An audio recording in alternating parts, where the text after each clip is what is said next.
Good morning. This is Elle O'Neill from Product Development. I was asked to show you some cooking, and I've never done a video before, so hey, yay. Doesn't matter, I went to film school. This is a recipe I found somewhere for sweet potato and pesto slow cooker bread. And I have set out all the ingredients here. There aren't a lot. Okay, I'm checking the temperature of my half and half that I've just heated up to go with the yeast. And it's supposed to be between 110 and 115 in the microwave. I managed to get it right. The recipe calls for 2¼ teaspoons or 1 package of active dry yeast. I happen to buy the stuff in the bottle. So I'm just measuring that out into my warm cream that I tested the temperature on a few minutes ago. Hopefully it hasn't cooled down too much. I'm going to do 2, and I'm going to do 1/4. We will mix that in with a spatula. This is my half and half with the yeast in it, sitting in a hot bath because the temperature was dropping too fast. And the sweet potato, I had to just roast them myself and measure it out for this recipe because I couldn't find any in the store in a can, which is what the recipe asks for. Some years I will have my own pesto from my garden, but not this year. I used it all up earlier, so I bought some in a jar. Half and half bread flour, yeast. You can use packet. It uses 1 packet, or you can buy, if you buy it in a bottle, you can measure it out. 1 egg. It's warming up to room temperature right there. It's a good idea to do that early. And again, the yeast in keeping warm in the bowl. Okay, I've been having a little trouble with my recording equipment. I've kneaded the dough, which was the mixture of the yeast and the cream with an egg, the sweet potato puree, sugar, the salt, and the nutmeg, and 2 cups of bread flour until it was thoroughly mixed and smooth, and then another 1½ to 2 cups of flour until it made a soft dough. And now I'm going to prepare the surface right here with some flour for kneading the dough. Doesn't matter what kind of flour you use for kneading the dough. This is just all-purpose flour. I'm turning the dough out onto that surface. It is a little sticky. I've prepared a greased bowl for when we're going to let it rise. And I'm going to put on the timer, according to the recipe, for 6 to 8 minutes. Obviously, I'll just split the difference and say 7. And just kneading the dough until smooth and elastic.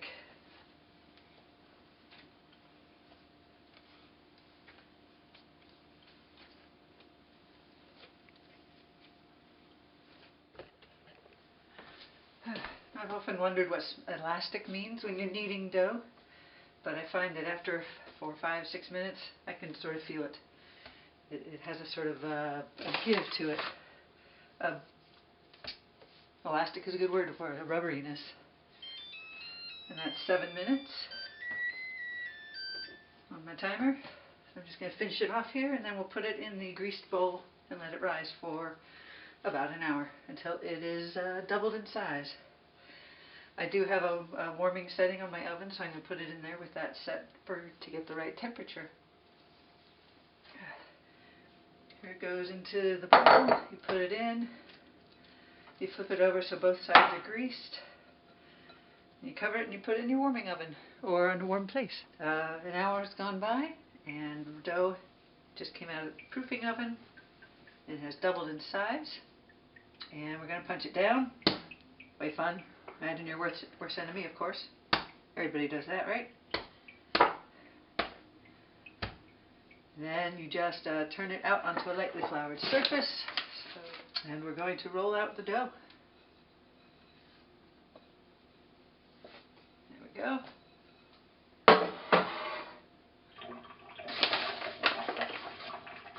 Put a little flour on my rolling pin. We're going to roll it out into a, what is it again? 18 by 9 inch rectangle.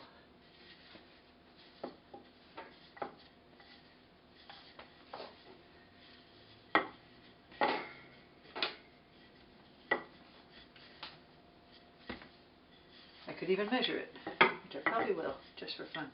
This is really the fun part of the whole thing. The rest is just making a bread. But this is putting on the pesto, putting on some Parmesan, and making a braid.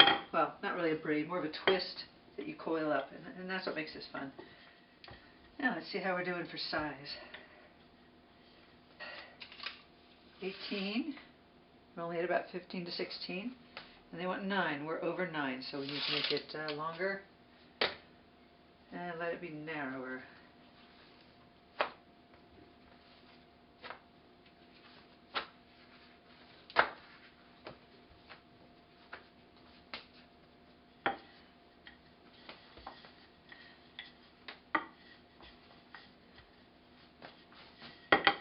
Double check just to see if I'm more or less in the ballpark. Yep, just over 18. And 10. That's okay. I can live with that. Alright, and the next step is to spread the pesto. This is a very thin pesto. Mine is usually much thicker. They want 7 ounces. This is an 8-ounce jar. I'm just going to use it all. Just going to spread that out to within an inch of the side, I think it says. 1 inch of the edges.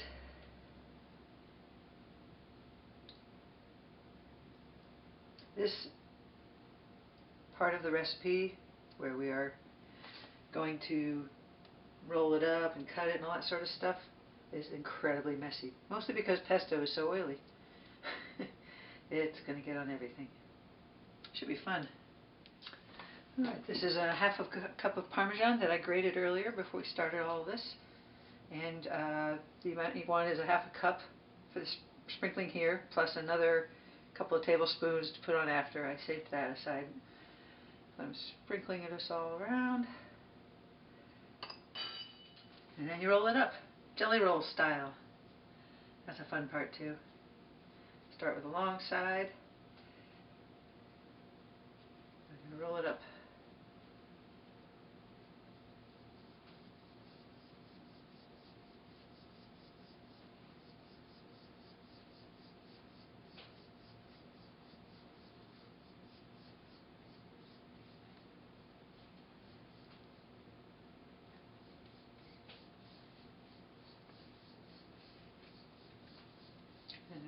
And as I predicted, it ends up being a little, even with an inch clearance, you end up with a mess. And you pinch the seams and the ends together as best you can with the oiliness of the pesto leaking out all over, being really annoying. And the next step is to take a sharp knife, cut it in half lengthwise.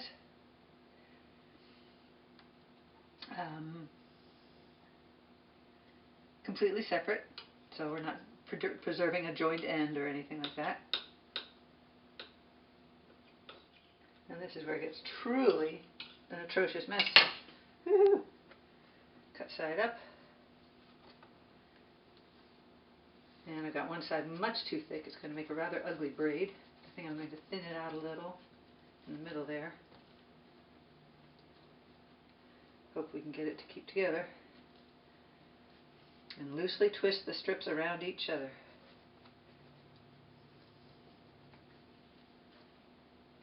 Basically like this.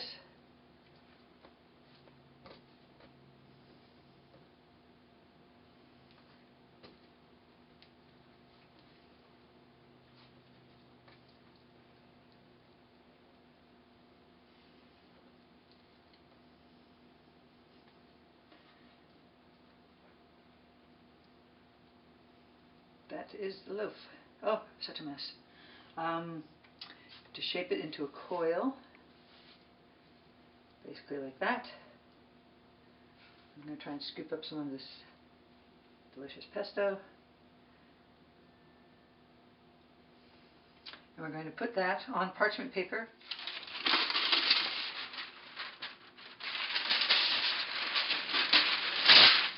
Alright, I'm going to move the bread onto the parchment paper and put it into the slow cooker. This is another really messy thing, obviously. There's a good reason you flip the sides up before you braid it, or coil it, I should say.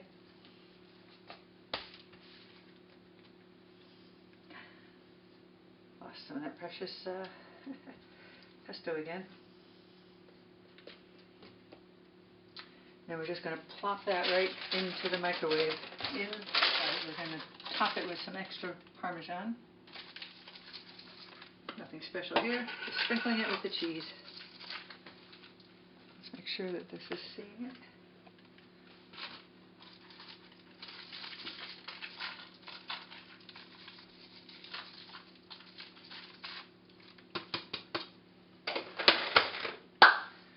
Covering it up and placing it on.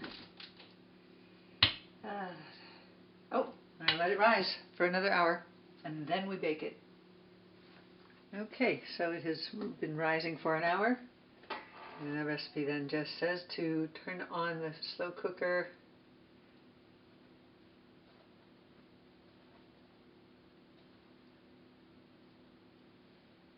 on low.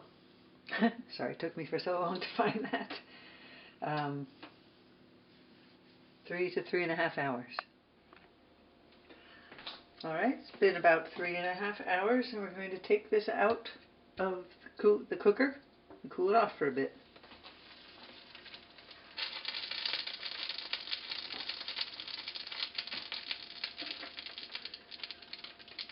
Taking it out of the cooker is going to be fun because it's really hot. Parchment paper helps with that.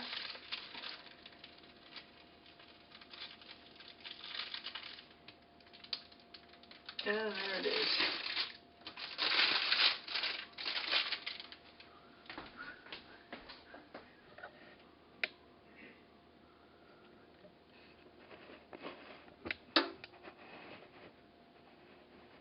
That's the bread.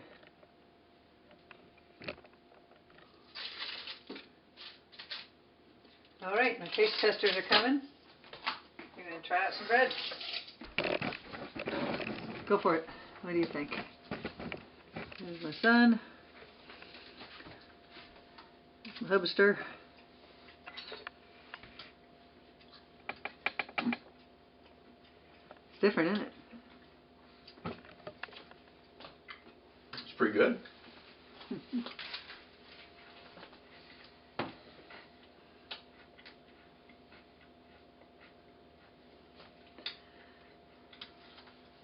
It's really good with butter. Good. Hubster. I'm going to get a little butter. I hear it's best with butter. I'm going to try it myself. So that's the end of the story of the making of the sweet potato pesto bread. It's either great with butter or it's strange, depending on your point of view. I just hope you all enjoyed it. The recipe will obviously be posted somewhere or other. Enjoy.